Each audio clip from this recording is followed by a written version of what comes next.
अपन ने अभी देखा कि आवेश के दो प्रकार होते हैं, एक धनावेश और सेकेंड ऋणावेश।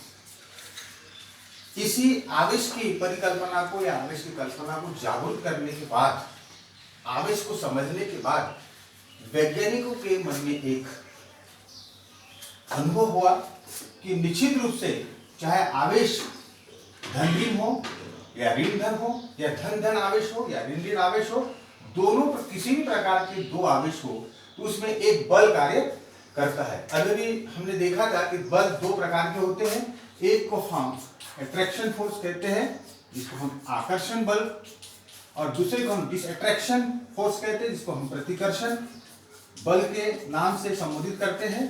ये किसी भी प्रकार का फोर्स हो, किसी भी प्रकार का बल हो, इस दो विपरीत या समान आवेशों के मध्य कार्य करने, एक दो समान या विपरीत आवेशों के मध्य एक बल कार्य करता है।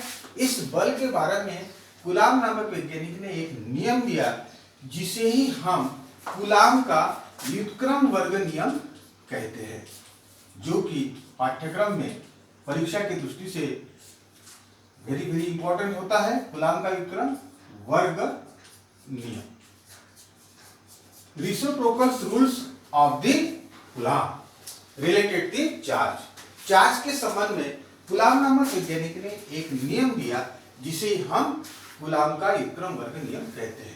अब प्रश्न ये उठता है कि इसमें व्युत्क्रम शब्द क्यों आया है। आइए हम आगे बढ़ते हैं। जैसे कि यदि हम ये दो पॉइंट पर एक आवेश कर, एक पॉइंट पर प्लस क्यू आवेश, दूसरे पॉइंट पर ऋण क्यू आवेश, इस चित्र के माध्यम से यदि हम इसको फर्स्ट पॉइंट बोल दें, इसको सेकंड पॉइंट बोल दें, यदि फर्स्ट पॉइंट पर पॉजिटिव चार्ज है, सेकंड बी पॉइंट पर नेगेटिव चार्ज है, परिमाण में इनकी जो मात्रा है समान है, और ऐसी स्थिति में दोनों के बीच आप समझ सकते हैं कि यहाँ पर एक प्लस है दूसरा माइनस है, तो यहाँ पर अट्रैक्शन फोर्स कार्य करेगा, यानी कि आकर्षण बल कार्य करेगा। यदि दोनों बिंदु पर समान आवेश है, इधर प्लस है तो इधर भी प्लस है, इधर माइनस है तो इधर माइनस है, तो ये दोनों कंडीशन में ये डिसअट्रैक्शन फोर्स ये चित्र के माध्यम से बताया गया है।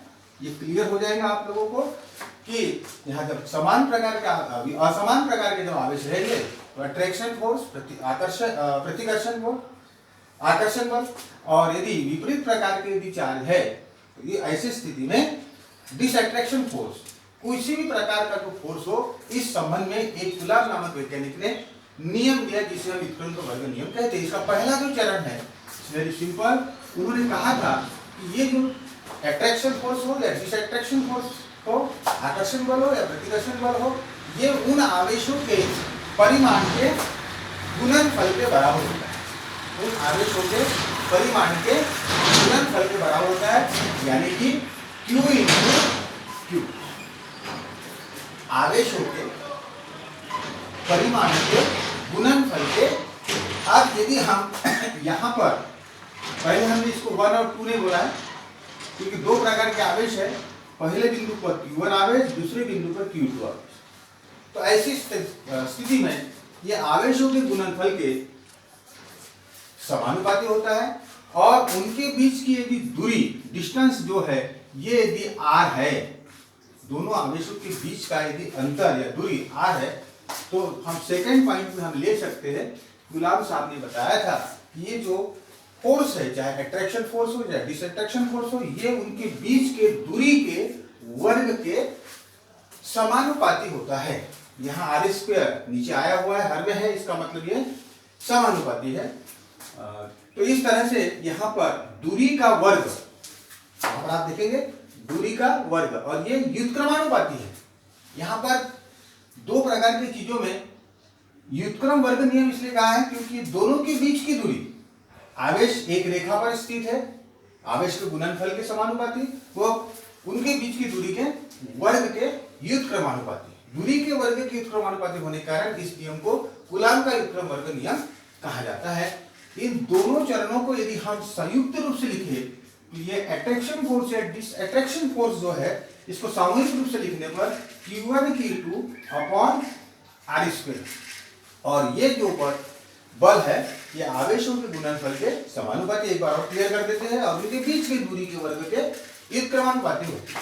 जब भी हम गणित के अवधारणा से क्लियर करते हैं कि जब भी हम समानुपाती हटाते हैं एक नियतांक आ जाता है जिसे हम K से क्लियर करते हैं। और इस तरह से Q1 Q2 इसको 2 कंटिन्यू किया जा रहा है। ये जो K है ये आनुपातिक नियतांक या समानुपाती नियतांक कहलाता है। इसको हम K को कहेंगे रेसिबल कांस्टेंट, आनुपातिक नियतांक। इसका जो मान है ये मापन के पद्धति पर निर्भर करता है या माध्यम पर निर्भर करता है। जैसे कि यहाँ K बराबर 1/4 pi epsilon 0 into K is equal 9 multiply by 10⁻⁹ होता है। इसको हम न्यूटन मीटर स्क्वायर प्रति सी स्क्वायर भी हम कह सकते हैं। ये K का मान है, ये आनुपातिक नियतांक है। इसका जो मान है ये मापन के पद्धति पर निर्भर करता है। जैसे कि मापन की पद्धति आपने पिछली कक्षाओं में देखा होगा, CGS system, MKS system, FPS system, भिन्न भिन्न पद्धतियां है। इस पर निर्भर करेगा ये K का मान किस पर निर्भर करता है। तो अभी ये भी बताया हमने कि K का मान जो है ये मापन की पद्धति पर निर्भर करता है। इसको यदि हम आगे बढ़ाते हैं तो यहाँ पर एक एप्सिलॉन 0 जो है, एप्सिलॉन 0 यह एक नया पॉइंट आपके सामने आया हुआ है। एप्सिलॉन 0 का मतलब होता है विद्युतशीलता।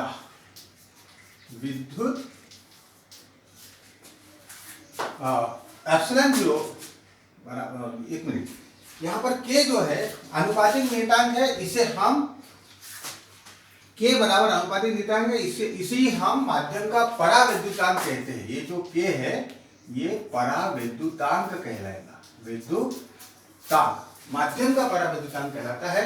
और एप्सिलॉन 0 जो है ये विद्युतशीलता कहलाती है। बहुत से बच्चों को ये परावैद्युतांक और विद्युतशीलता के बारे में अभी भी कंफ्यूजन है। कक्षा 11वीं में लोकल समझते हुए बराबर ध्यान नहीं देते हो। यहाँ पर ध्यान रखने की बात है कि जिस माध्यम में ये नियम लागू हो रहा है उस माध्यम के विद्युत का अंक प्रदर्शित करने वाला अंक ये कहलाता है एक नियतांक, जिसको हम माध्यम का परावैद्युतांक कहलाता है कहते हैं। एप्सिलॉन 0 इसमें जो K का जो मान दिया हुआ है 1/4 पर एप्सिलॉन 0 K, यहाँ K यहाँ पर एप्सिलॉन 0 जो दिया हुआ है ये एप्सिलॉन 0 का मतलब विद्युतशीलता। और ये विद्युतशीलता माध्यम की कहलाती है। किसी भी माध्यम की विद्युतशीलता एप्सिलॉन 0 K बराबर माध्यम की विद्युतशीलता,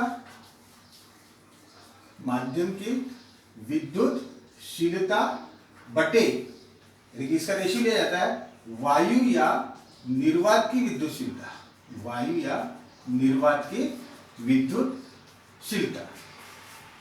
ये दोनों के अनुपात को हम जिस माध्यम में ये नियम लागू हो रहा है उस माध्यम की विद्युतशीलता कहते। इस तरह से इस नियम के लिए निकलने वाला ये जो व्यंजक है, जैसे कि आपने देखा है F बराबर K into Q1 Q2 upon R square, यह कूलाम के युग्म वर्ग नियम हेतु व्यंजक कहलाता है। इस प्रकार से कूलाम के युग्म वर्ग नियम का हम यही स्टॉप करते हैं।